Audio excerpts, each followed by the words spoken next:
ইন্দ্রানুজের খবর দেখাবো যে ইন্দ্রানুজ গাড়িতে আঘাত পেয়ে রক্তাক্ত আহত হয়েছেন বলে খবর পাওয়া যাচ্ছে এবং তা নিয়ে বিতর্ক ছড়িয়েছে। ইন্দ্রানুজের বাবার সঙ্গে কথা বলেছিলাম আমরা, তিনি কি বলছেন শুনবো।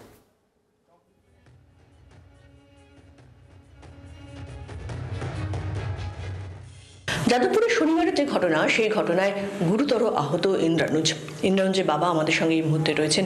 অন্তত আগে সবার আগে বলুন, ইন্দ্রানুজ কেমন আছে এখন? আজকে আশা করা যায় যেটা পাওয়া যাবে। এই ঘটনাটা না ঘটলেই ভালো হতো। এটা খুবই একাডেমিক ইনস্টিটিউশনে এই ধরনের ঘটনাগুলো একদমই কাম্য নয়।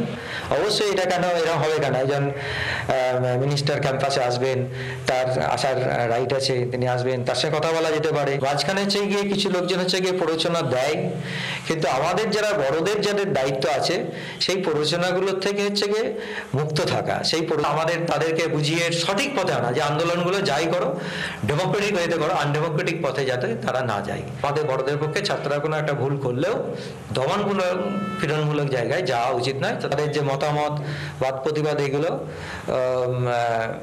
থাকাটা কোনো খারাপ কিছু নয়, কিন্তু এটাকে সাস্টেন করতে গেলে শিক্ষা এবং স্বাস্থ্য এই দুটো জায়গাকে মেনটেন করতে হবে। যে কোনো সিস্টেমের যদি হচ্ছে গিয়ে প্রশাসনিক যে জায়গাটা সেটা যদি দুর্বল হয়, তাহলে সিদ্ধান্ত নেওয়ার ক্ষেত্রে যে সমস্যাগুলো হয়, সিদ্ধান্ত গ্রহণগুলো যদি না হয়, সময়ে যদি সিদ্ধান্ত না নেওয়া হয়, সেইগুলো তো বড় আকার ধারণ করে।